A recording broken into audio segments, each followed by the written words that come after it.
होशियार थी, वो टॉपर थी, उसके हौसले बुलंद थे। अमेरिका तक का सफर उसने इसी हौसले की बदौलत तय किया था। लेकिन गौतम बुद्ध नगर की रहने वाली सुदीक्षा की आज एक सड़क हादसे में मौत हुई है। अब सवाल ये उठ रहा है कि परिवार कह रहा है कि ये हत्या है और मनचलों की वजह से ये हत्या हुई है। दूसरी तरफ पुलिस कह रही है ये हादसा है। मैं सब चीज के लिए एक्साइटेड हूँ। लाइक डिफरेंट कल्चर के लोग जानने को मिलेंगे, लैंग्वेजेस भी सीख पाऊंगी दूसरी। गौतम बुद्ध नगर जिले के डेरीज कनर गांव की सुदीक्षा भाटी की बुलंदशहर में सड़क हादसे में जान चली गई।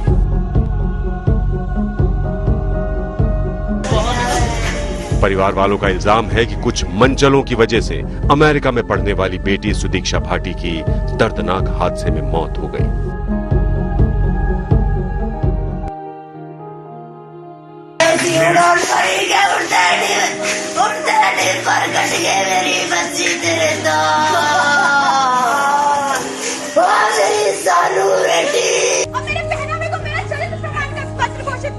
सुदीक्षा बड़ी ही होनहार थी।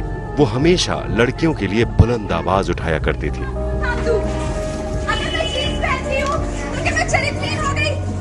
आपको आगे बताएंगे कि सुदीक्षा भाटी के साथ क्या हुआ, परिवार और पुलिस की थ्योरी क्यों नहीं मेल खा रही है। लेकिन सबसे पहले सुदीक्षा के इस वीडियो को जरा गौर से देखिए। और मेरे पहनावे को मेरा चरित्र प्रमाण का पत्र घोषित कर दिया। किस हक से? आखिर किस हक से मैं उस समाज के हाथ में अपनी जिंदगी की बागडोर थाम दूं? अगर मैं जीन्स पहनती हूँ तो क्या मैं चरित्रहीन हो गई? इस वीडियो में सुदीक्षा महिलाओं पर होने वाले जुल्म के खिलाफ आवाज उठा रही है। गुजरने वाली वो हर औरत जो साड़ी पहनती हो, जो पूरी एक मासूम बच्ची जो 1 साल की बिना हुई हो। इस वीडियो में छेड़खानी के खिलाफ हल्ला बोल रही है, समाज को जगाने की कोशिश कर रही है, लोगों की खामोशी पर सवाल उठा रही है। बहुत बुरा लगता, लेकिन इस बुराई के खिलाफ आवाज कोई नहीं उठाएगा। अरे कब बाहर निकल कर आएंगे आप इस सोच से? सुदीक्षा भाटी के इस पुराने वीडियो को देखकर आप समझ गए होंगे कि उसके इरादे कितने बुलंद थे। ये वीडियो एक नुक्कड़ नाटक का है जिसका एक किरदार सुदीक्षा भी थी। आपको कहने की जरूरत नहीं पड़ती। अरे आपकी बेटियां हीरा है, हीरा। इतनी सारी अपॉर्चुनिटीज होंगी, अभी जितना हासिल करा है इससे कहीं ज्यादा हासिल कर पाऊंगी बहुत।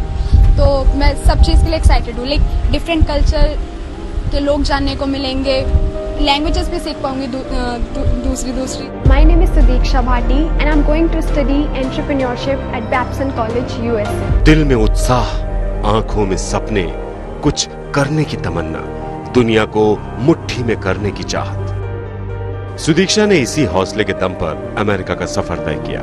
महज 2 साल पहले की ही बात है जब सुदीक्षा को करीब 4 करोड़ की स्कॉलरशिप के लिए चुना गया। इसी स्कॉलरशिप के जरिए वो अमेरिका के बॉब्सन कॉलेज पढ़ने गई थी। उसने HCL फाउंडेशन के स्कूल विद्या ज्ञान से पढ़ाई की थी। 2018 CBSE बोर्ड में 98% नंबर आए। सुदीक्षा बेहद ही गरीब परिवार से थी।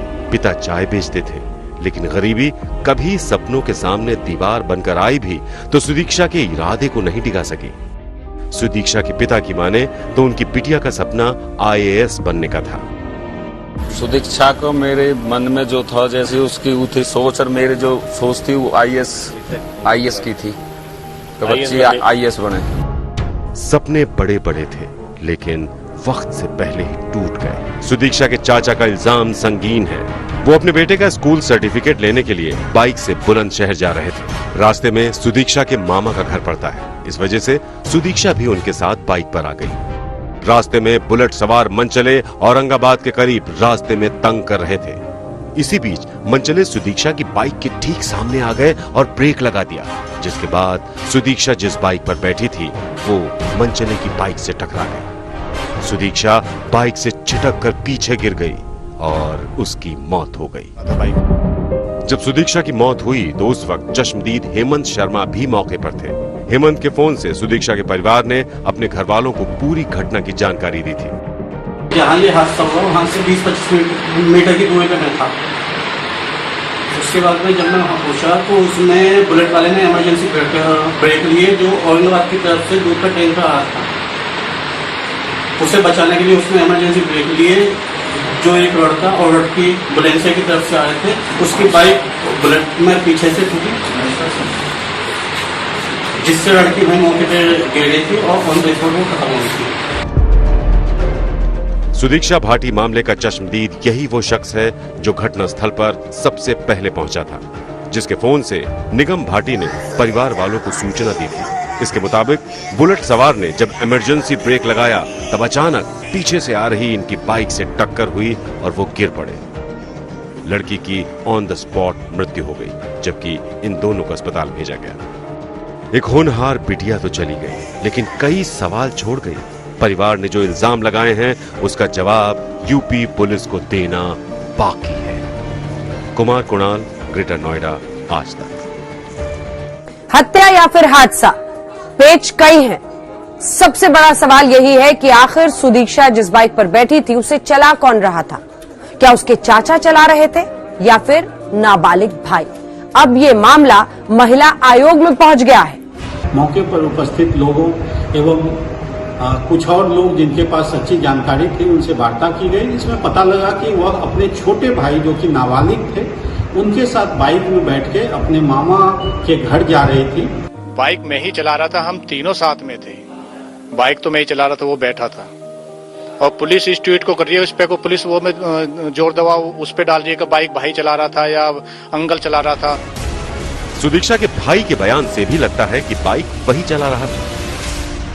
माने जो आग है निकल गो, माने जो एकदम से इमरजेंसी माने ब्रेक मारे और हमारी 30 की स्पीड होगी। वो आदमी उन्हें सब पता हो जो आगे जा रहे हैं उनके खड़े उन्हें पता हो 30 की बहुत मंदी बाइक चल रही है हमारी, तो एकदम मुश्किल में जाएगा। हमारी गाड़ी कौन सी थी? हमारी कौन सी गाड़ी थी? बुलेट।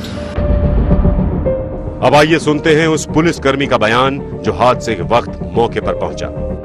मौके पर हम आए तो लड़की एक साइड में बेहोश पड़ी थी और काफी भीड़ इकट्ठा हो रही थी। एम्बुलेंस आ गई और उसको और वह उसके भाई को एम्बुलेंस में CHC लखावटी भेज दिया गया। अच्छा, लड़की बेहोश थी? लड़की बेहोश थी शायद।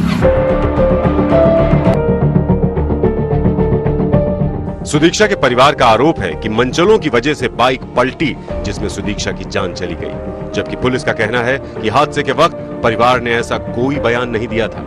सामने से एक बुलेट मोटरसाइकिल जा रही थी। ट्रैफिक के कारण बुलेट मोटरसाइकिल ने अचानक ब्रेक लिया। ब्रेक लेने के बाद ये मोटरसाइकिल जिसमें भाई बहन थे वो जा करके उससे टकराई और टकराने के बाद लड़की की गिरने से दुखद मृत्यु हो गई। तत्काल डेड बॉडी को पोस्टमार्टम वगैरह के लिए भेजा गया आगे की कार्रवाई के लिए।